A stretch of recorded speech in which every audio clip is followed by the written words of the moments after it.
Hi everyone, welcome to episode 26 of Good Grief. And I can't believe it's 26, but I feel like every time I introduce the number or I say it, it's not a script, but it might as well be. Today's a special episode because we're talking about grief in a form that doesn't necessarily relate to bereavement. We're talking about life pre, during, and post the coronavirus. What the hell was that? I think anyone listening will have the same thing, like, what the hell was it? And also, have we fully processed what happened? Because I don't think so. I really don't think so either. And I think it's because, which we will get on to, COVID wasn't bad for me personally, but I think for the majority of people and for some people it was something that was just like an not unforgivable. You can't press rewind on what happened during COVID when people lost people. People were losing people without having them by their side, stuff like that. So I feel a little bit, I don't know. I feel like our views on COVID are similar, although we haven't really spoken about it. It wasn't, for us, it wasn't bad. Yeah, I had a great time. So did But I feel bad like saying that because I know some people had an awful, awful time. Which is, I mean, that's what I mean. We did ask for people's opinions on COVID.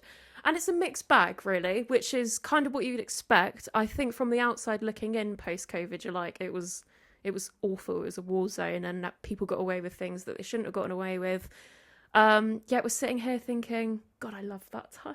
I just liked having time off work, if I'm being completely honest. To be fair, I got furloughed as well. And to be fair, I lost my dad 2 months before lockdown, which was weird, but it couldn't have come at a better time because my dad had lung cancer. I cannot imagine going into COVID knowing that my dad was sort of end of life and having the idea that we might not be able to see him.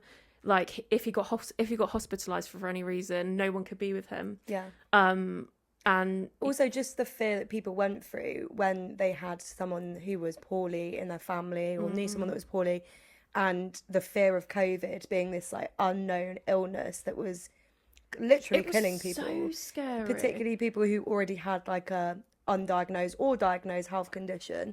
So yeah, I think that must have been frightening for people that, you know, had family members or loved ones that had something going on and then being thrown with COVID. It was literally like a horror movie because I remember I was working at Southampton Football Club and we got a call on the phone, a guy on the phone, and he said, "Can I just check the match isn't going to be cancelled because of this outbreak?" And I remember putting him on hold and being like, "God, people, what are they all about? This outbreak? Like, you know, chill out." Yeah. And then next minute I've been furloughed. Should have been without pay, but I did luckily get pay. And the whole country's in lockdown and we're allowed to go outside twice a, what was it, 2 hours a day or something? No, it was I think it was once a day. Once a day. Yeah. And like what was it? Shopping in like in your household. Your bubble. I so many words that like you'd never even heard of before. No, they're like in my quarantine. My I mean, obviously that was a word before, but like I never really thought about it as a word. Not one we were talking about like all the time. Yeah. And I think that, you know, in many, many years, kids will be getting history books with the massive COVID virus in it. Like and blows my mind. To us, it was like, well, let me tell my story. It was fantastic. You know, like it was weird because obviously I did lose my dad, but to me it was the perfect circumstance because I didn't have people coming to me saying, "Are you all right? Oh, it's so bad. Like, are you all right?" And I didn't set an expectation of myself to, you know, I did go back to work early, but I mean, it all kind of came at a good time for me. I think at first I was like, oh God, like that was real. And then as soon as COVID hit, I was like, oh, perfect. I've got nothing to do. I might as well heal. Problem was I didn't heal.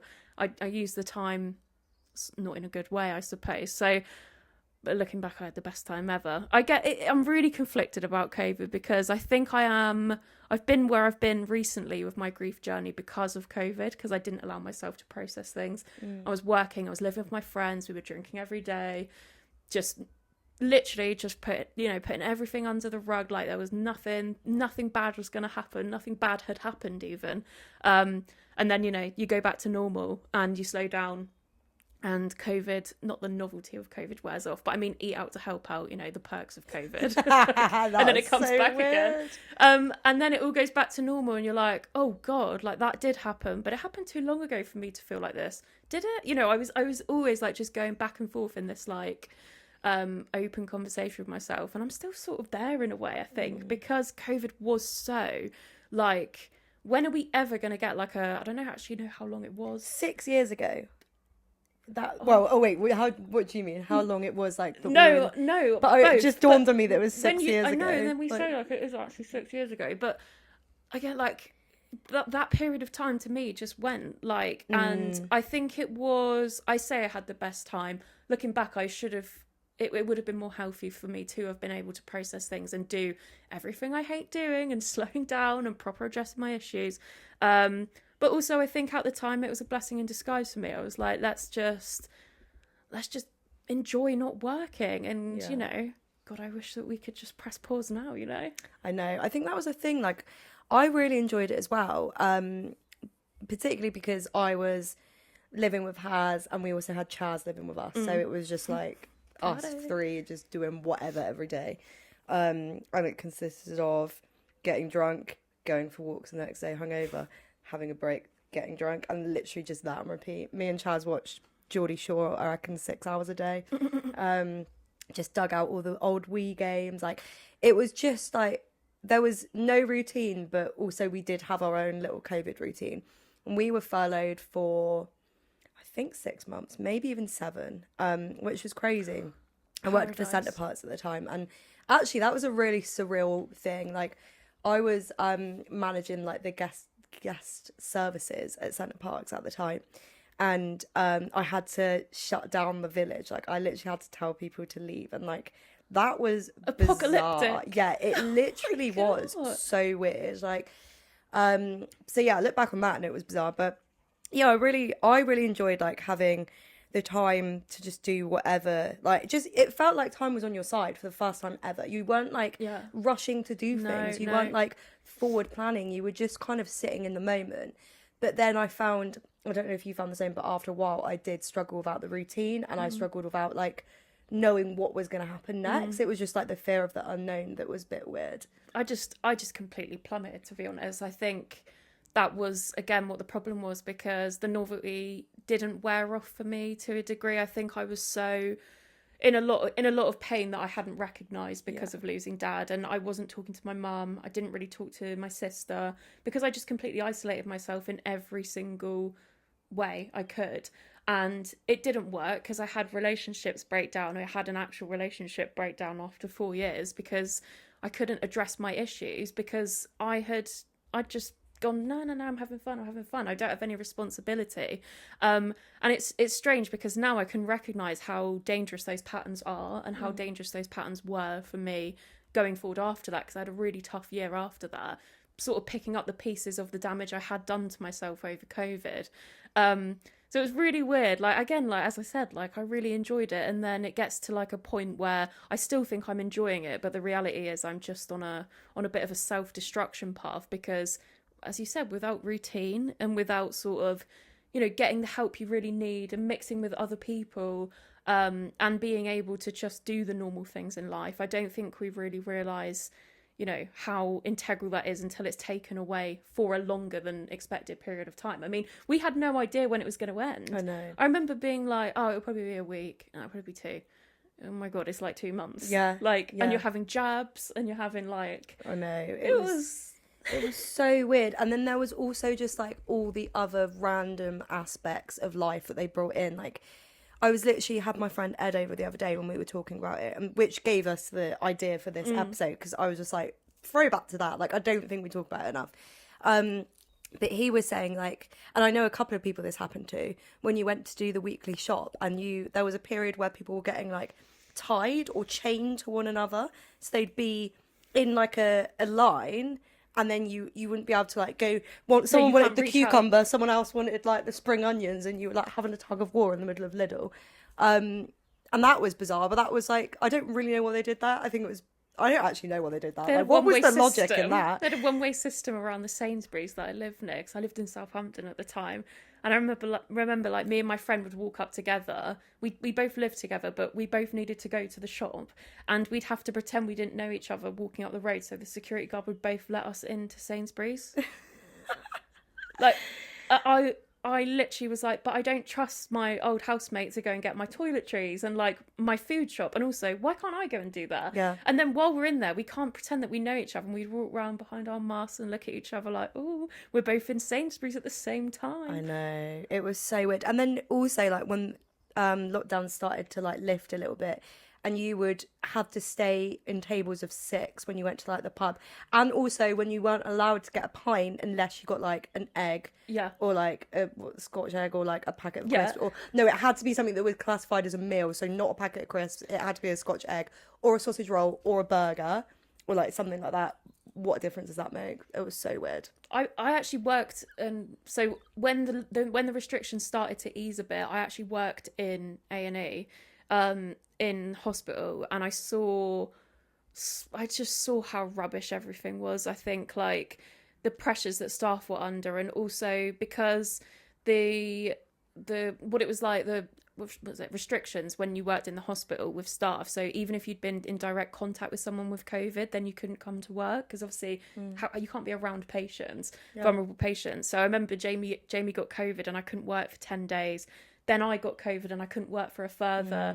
And then you have to think then, you know, it's great at the time because you're like, oh, more time off work. But the pressures in the hospital, the NHS, I mean, it was just building up and building up and building up. I mean, I was only admin staff, but the job can't, you know, everyone's sort of like a vital cog in like this massive wheel. And it was just terrible to see, like, you know, what it's actually like behind the scenes when patients are critically ill and they can't have someone by their side. And like, you know, I'm such an empath, and having to tell someone that, you know, I remember it was like getting towards Christmas, and it's like, yeah, you're going to spend Christmas in hospital, but you can't have a loved one come and visit you, not even for 5 minutes, because, and you know, I remember a woman had literally given birth 24 hours before, and she had to bring her newborn into hospital, but she couldn't carry the baby in the baby carrier because she'd just given birth, and still we couldn't let her partner in with her, and I had to carry the baby through. And I just remember thinking, this is so dystopian. Like, how am I telling a woman that has just given birth that she can't have the support from a partner that she needs because of COVID, you know? Can you imagine giving birth without like a partner? Well, that was a thing, wasn't it? Yeah. And funerals, like on the topic of grief, like, so you had to choose who you had at a funeral. Like, you could only have one person at one point. Like, that is so surreal to think about. Like, I can't imagine. It's haunting. Like, you know, there was hundreds of people at my dad's funeral. I can't imagine what it was like to not be able to go to your own loved one's funeral. Well, they're major life events. I mean, when one of my old best friends at school, I remember she posted on Facebook that she was so close with her granddad, and she lost him to COVID, and I don't even think someone was with him when he passed. Like, and she was so close to him, and I just can't imagine. Like, I see her posts every year, and I just can't imagine, you know, her nan, like, you know, the love of her life, she just couldn't be with him because of a restriction. Like, and everyone had to sort of, you know, adhere to the same rules, but they just, you know, made no sense. And we can go on like a whole political rant, but then everything comes out a couple of years later. No one was sticking by the rules, you know, who were making the rules, and it's so infuriating. And it's an incomprehensible, and like, you cannot fix it. It's not something you can repair. It's something that these people have to live with forever. And not to get too political, because honestly I'd be out, but the damage it's done to the country, and the world, like, I don't think we'll ever be able to recover from the impact COVID has had on the economy. And like, obviously, you know, there was a lot of awful things that happened, and so many people lost their lives, but you know, it was an unfathomable time, and it must have been really difficult to run the country at that point, because it was, you know, new territory. No one's ever experienced anything like that.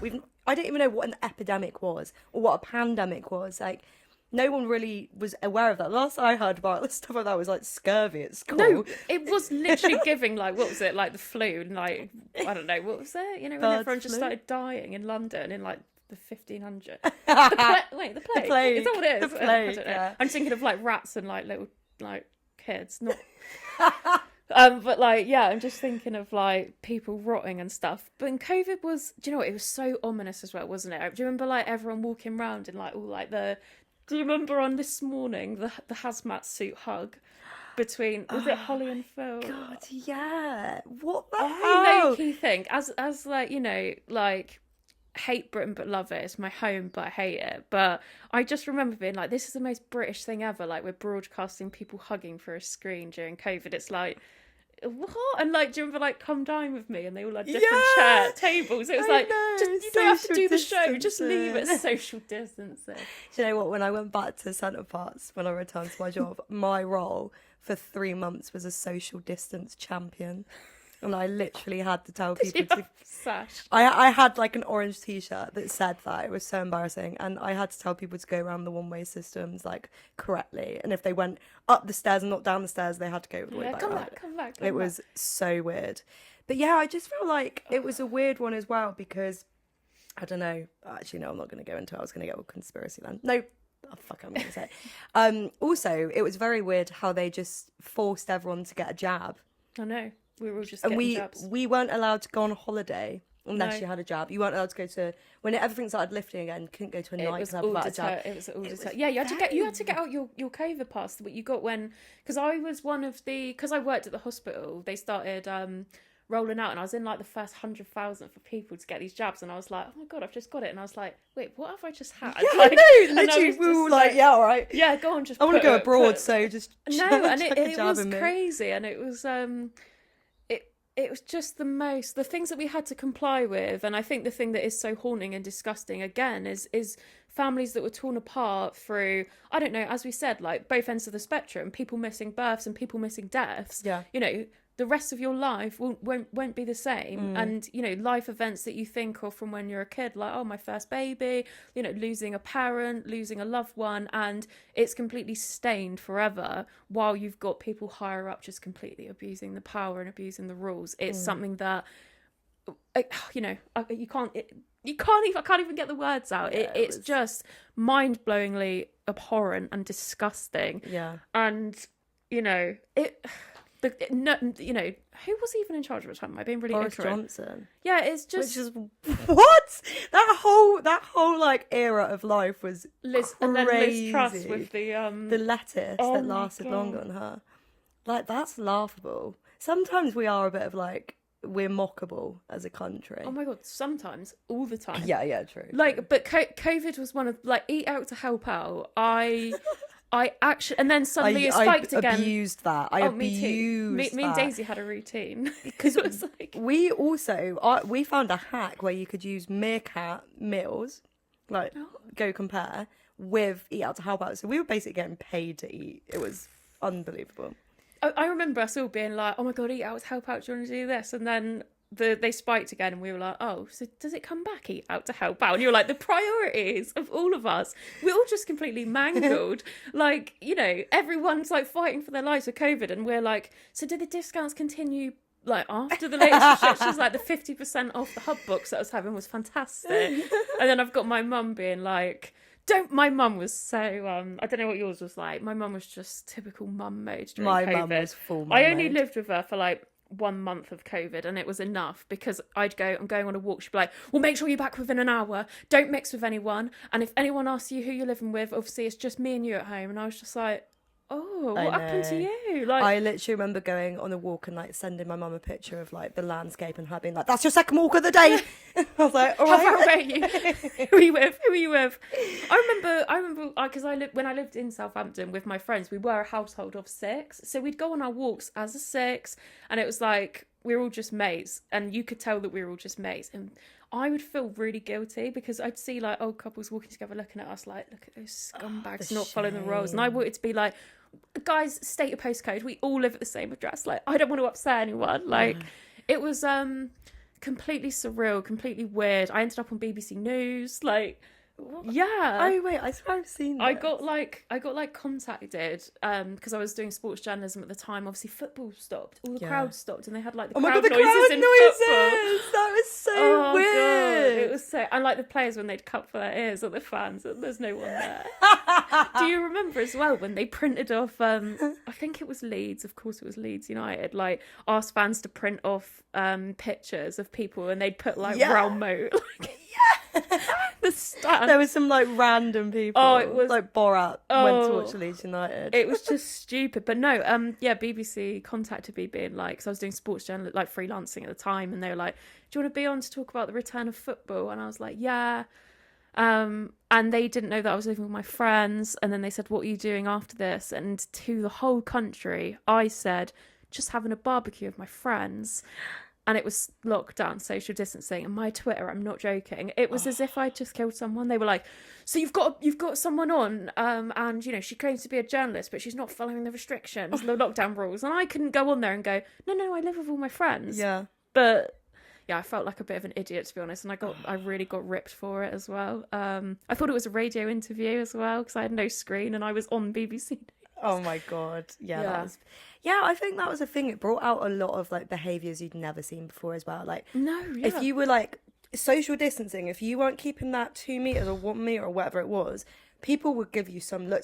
I saw people like call people out in Lidl, be like, "Excuse me, you're give on my the side." distance. Like... And like also masks, like wearing a mask. Oh god, yeah, I hate wearing a mask. Like having to wear a mask like all the time, and it went on for ages because I worked at the hospital. Like, and it got to a point where like I'd end up like walking all the way home with my mask on, getting my mum's like, "You've got a mask on." Like it just became like. Well, I had to wear a shield.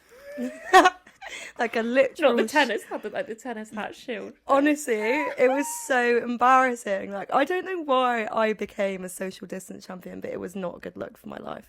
It was, very odd. But then even in that, right, we talk about, like, the higher-ups not conforming to society. It was the same at Centre Parks. I'm literally calling people out. I don't know if you're watching this, any of the senior managers at the time, but I would be pressing gas, like saying, "Make sure you go this way round." And like literally in Centre Parks I worked at, it was like this big building, and you could go down the steps and up the steps usually. But in COVID, you had to go down the steps and all the way around if you want to go back up. And there would be people that just ran down and they just want to go back up, and I'd be like, "No, sorry, you've got to walk 200 metres all the way around," even if they had like access issues or a wheelchair or whatever. And I'd be like giving these rules out, and then the senior managers would just be like, "Oh yeah, just going to go up the steps." I'd be like, but you're not allowed. No, it doesn't apply to me. I work here. So I know, honestly, but it was like that, wasn't it? It would be one rule for one rule for the others. It's crazy, but I do need to go back from my experience though, because I think it's important to note that while I found it paradise because I wasn't able to contact anyone with grieving, I can't imagine what it was like for people that really needed the support, because obviously all the support systems were pretty suspended. Mental health services were at their full capacity, and there wasn't really anything for anyone, like, to be honest. And I just, I want to acknowledge the fact that while I say that I had a good experience, it's completely just my own perspective. And I really, I needed mental health support during that time as well, and you're not able to get it. I mean, a live chat was about as far as it could go, and it wasn't like where you could go around to your mate's house and have a chat, and like put the world to right. It wasn't like that, and it wasn't a time where you thought picking up the phone is going to make me feel better, because at the end of the day you're just still sat in your room, left to your own devices. And I think that while for some people like myself in that situation, it made me feel better at the time, it didn't long term. But on the flip side, there's a very, scary and pretty, horrible reality that was people were completely isolated from everything that made them feel better. And I don't know what the stats were around mental health deaths during COVID, but I wouldn't like to know. No, I think I don't even think it's just COVID and the pandemic, but I think the repercussions of COVID, I think we'll start to see really now and moving forward, because you've highlighted about the mental health crisis that it was. And not only that, it was people completely isolated from mental health services they need, but also other public services. So many children that are being neglected or have parents that can't support them in whatever way, and schools their respite were locked in home. I know. There's so many like elderly people that lost that connection because they didn't get to see their loved ones. Yeah. But I think as well, you know, talking about kids that have missed out on school, I'd say any ages are impacted by not having that kind of connection at school, but particularly any kids that were, you know, reception up to, you know, year primary, I would say, primary school age in lockdown, that missed out on school and missed out on those really, really key ages that you go through, where you learn to share, where you learn to make friends, where you learn the basics of being a human being. It's going to be so detrimental in years to come on their cognitive ability, I would say. And it's the same as well with older people as well. Not older people, adolescents. I don't know. You know, people at uni is what I'm trying to get at. I mean, I know Jamie went to uni and ended up not getting the halls experience, which, I mean, but you still land in the same sort of amount of debt as you would anyway, but you don't get this education the same way as what university does for people socially, and then having that taken away from you. Like, I remember, like, my sister, for example, lost dad and then she went back to university, but I can't remember. She doesn't really give a lot away, does she, Daisy? No. But I mean, I can't imagine what it was like for her to then go back to uni and have these restrictions where she couldn't go back to normal. She couldn't go back to classes and, you know, sort of throw herself into things because she was just going back to like a whole new sort of perspective of uni and like the social side and trying to get yourself back on your feet, and it's not possible. That was after losing a parent. I mean, I didn't have context then. But yeah. But I think that's the point. I think we haven't really fully seen the effects of COVID, and we probably won't until I like, it's been 6 years, and I still feel like we're all in a bit of a state of shock about what happened. We're still laughing about it. Yeah. Because it was that experience. But then, you know, again, I can only speak for myself, but when I proper zoom out and look at what that did to me and how long it's taken me personally to get over the mental sort of, I don't know, whatever I put on myself during that time, it's disgraceful. It's awful. Like, it's taken me a good, like, probably 4 years to unpick all of the damage that I did in that time because I was so isolated. And I'm only speaking for myself, and I can imagine that many other people were in the same boat. And while we dress it up as something that was fun and freedom, and, you know, looking back, it was like, well, I'm dealing with the repercussions of it. Children are dealing with the repercussions of it. We're all sort of, you know, working from home, things like that. We're never going to recover, and that's amazing. And the end. But I would love to get furloughed again, just not with people getting ill. Can there be like actually, I was going to say an environmental disaster. I don't want that to happen either. Christ. I'll just keep working, I think. Yeah, just keep working, I would. I'll enjoy my weekends. Yeah, exactly. But no, I think overall, we wanted to do an episode on it because I sometimes just want to like write things down because I don't want to forget how mental it was. We lived through really a wish crazy I time. kept a journal. Like, I'm shocked you didn't. I know. I really wish I did. Do you know what? I remember thinking about it about like 2 months in and thinking, well, it's probably going to be over soon. And that actually wasn't. So should have started then. But hey ho. That's why we wanted to do this episode, to cover some bits that isn't discussed really, but should be, because what the fuck was COVID? Yeah, we just got back to normal, and it's like, oh, typical, like, you know, being an adult, just get on with it. Yeah, like, exactly. yeah, adapt and overcome, but don't overcome. Just tread it. Just bury it. That's being an adult. Anyway. But yeah, I hope you enjoyed that episode. We'd love to hear your thoughts on COVID, because I'm sure everyone's got some stories. Next app will be with Bucket List Shane in the house. I'm excited. So yeah, be a bit of a different episode with our special guest. But yeah, hope you guys have a wonderful week. Lots of love always.